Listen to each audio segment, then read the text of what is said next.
Mesdames et messieurs, bonjour et bienvenue pour cette nouvelle édition de Midi au Caire pour ce dimanche, le 2 janvier de l'an 2022.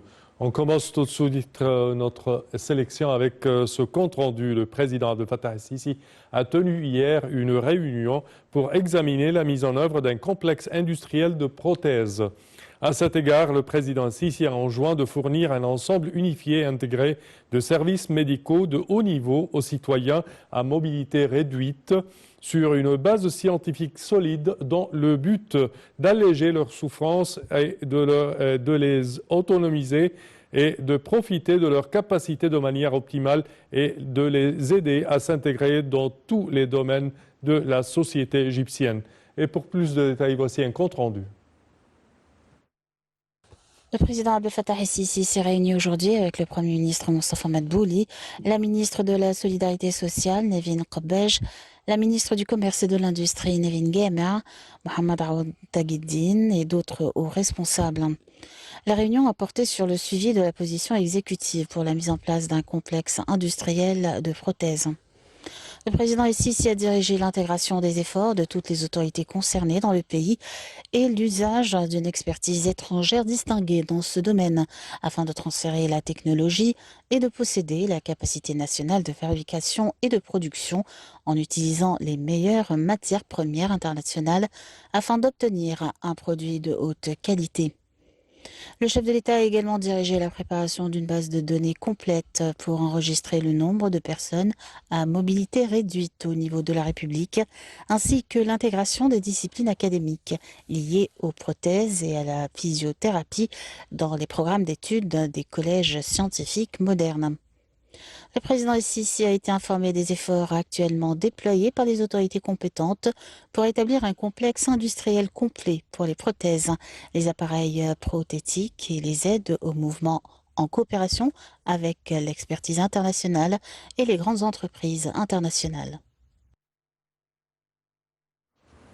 Et nous enchaînons, chers téléspectateurs, avec ce compte-rendu.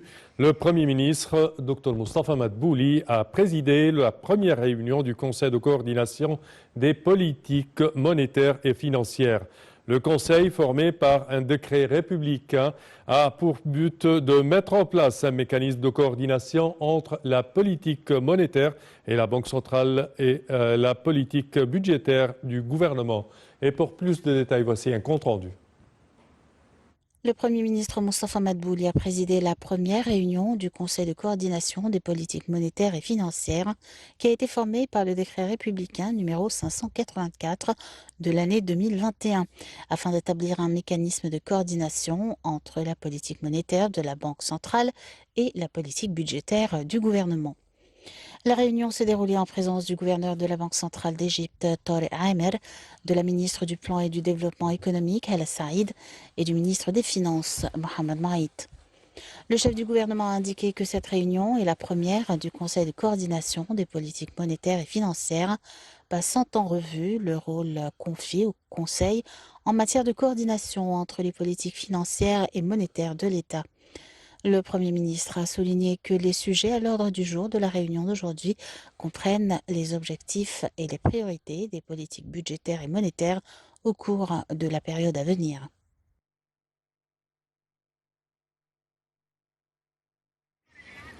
Et nous enchaînons, chers téléspectateurs, avec cette information. Le Premier ministre, Dr Mostafa Madbouli, a mis l'accent sur le rôle central de la presse dans la sensibilisation de la culture, et ce, à travers la disposition et la publication des vérités et par clarifier plutôt les points de vue, réfuter les rumeurs et transférer une image réelle des projets de développement mis en œuvre en réalité. Ceci est intervenu au cours de la rencontre du Premier ministre avec le président de l'Autorité nationale de la presse, l'ingénieur Abdel-Sadiq Al-Shourbaghi, afin de suivre un nombre de dossiers dont le statut financier des institutions nationales de presse et les efforts déployés pour contrôler les dépenses et la gouvernance des procédures. Al-Shourbaghi a également examiné les efforts du développement continu du contenu des journaux nationaux, outre le développement des sites électroniques. À cet égard, il a souligné qu'il cherche à augmenter les ressources et des investissements et des institutions nationales de presse et d'exécuter des programmes d'entraînement afin d'être au courant des derniers développements dans le monde de la presse écrite.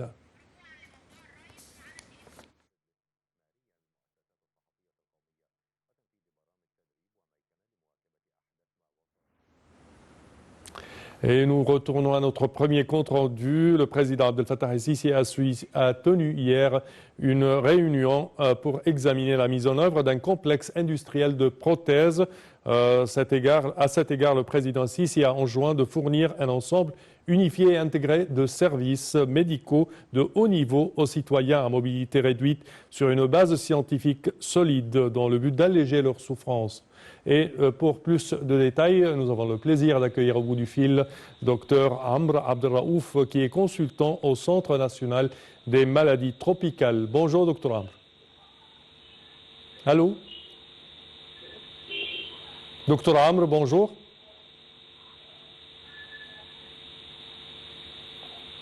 Dr Amr Abdelraouf, bonjour. Oui, bonjour, mais j'entends très mal.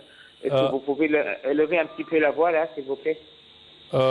Oui, on parlait de la réunion hier du président de la République pour examiner la mise en œuvre d'un complexe industriel de prothèses. J'entends très mal, j'entends presque rien. Vous pouvez lever un petit peu ou améliorer un petit peu le téléphone, là, s'il vous plaît? Oui, chers téléspectateurs, on va essayer de surmonter ce problème technique et retour à nos informations. À présent, le porte-parole, chers téléspectateurs, de l'armée égyptienne, Ghalib Abdel Hafez, a publié une infographie sur les exercices des forces armées qui ont eu lieu en 2021. L'infographie indiquait que les forces armées égyptiennes avaient organisé 41 exercices militaires conjoints en dehors des frontières égyptiennes, en plus des exercices conjoints avec les Émirats arabes unis. D'autres exercices militaires ont eu lieu en Grèce, Ptolémée 2021, à Chypre et en Arabie saoudite avec la participation de 7 pays arabes. En déplacement en Jordanie plutôt, l'armée égyptienne a organisé un exercice conjoint baptisé Aqaba 6 et des exercices navals dans les eaux territoriales tunisiennes avec la participation de 13 pays.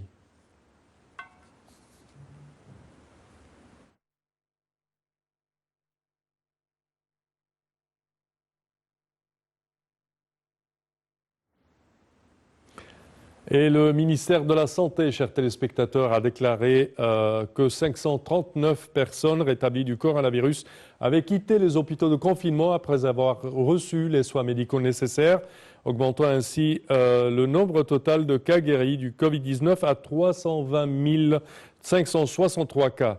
Le ministère de la Santé a toutefois déclaré avoir détecté 847 nouvelles infections au coronavirus et 35 décès. L'Égypte a recensé jusqu'à présent un total de 385 575 cas de contamination au coronavirus, dont 21 752 cas décédés.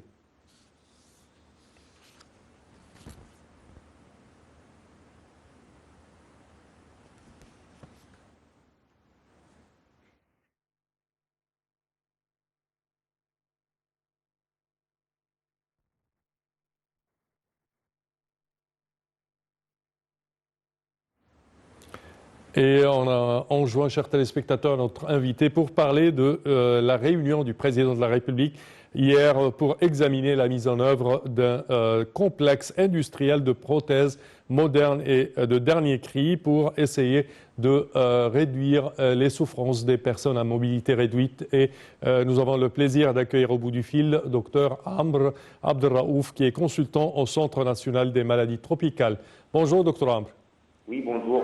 Alors, comment voyez-vous l'intérêt qu'accorde le président de la République pour se réunir pour discuter de la construction d'un complexe industriel de prothèses de dernier cri avec les dernières technologies de pointe dans ce domaine?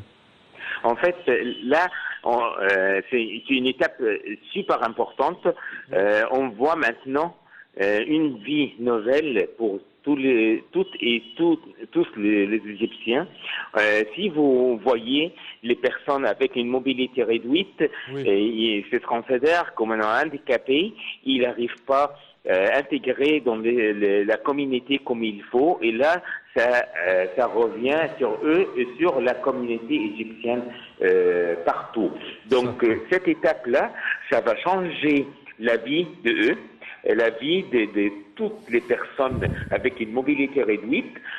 Si on voit que cette étape s'est formée par deux formes en fait.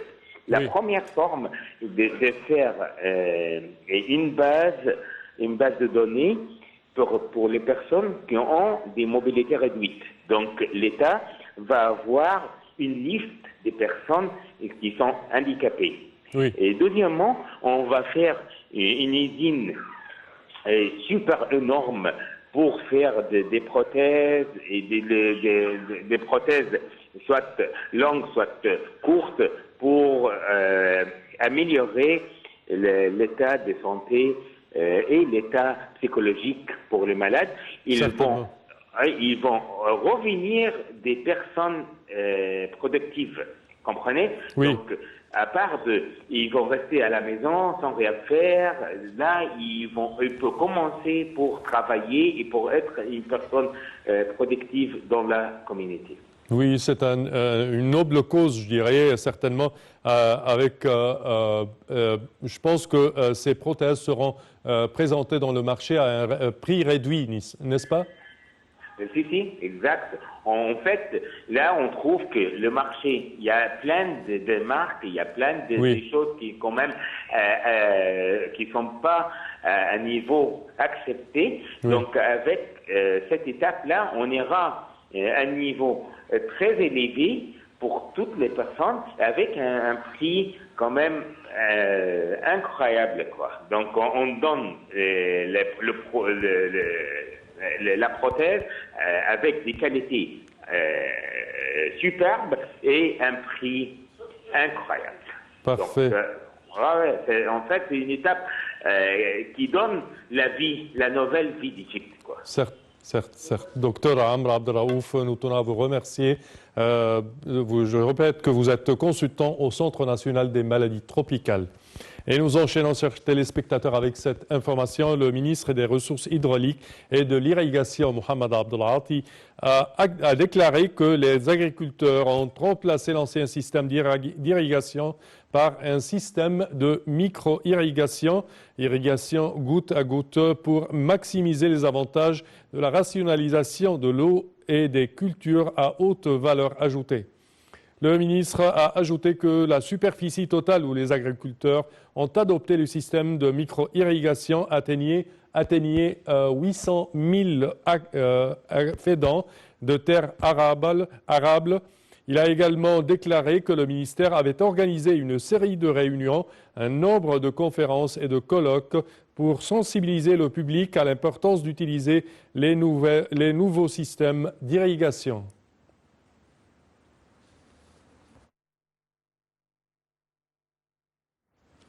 Et nous terminons avec cette information. L'or a connu une hausse des prix en Égypte samedi après avoir augmenté un jour plus tôt de 2 livres pour dépasser 800 livres égyptiennes par gramme de 21 carats, stimulé par la forte participation sur le marché local marquant la nouvelle année. Auparavant, le marché local de l'or avait connu un état de récession en raison de l'instabilité de l'or à l'échelle internationale.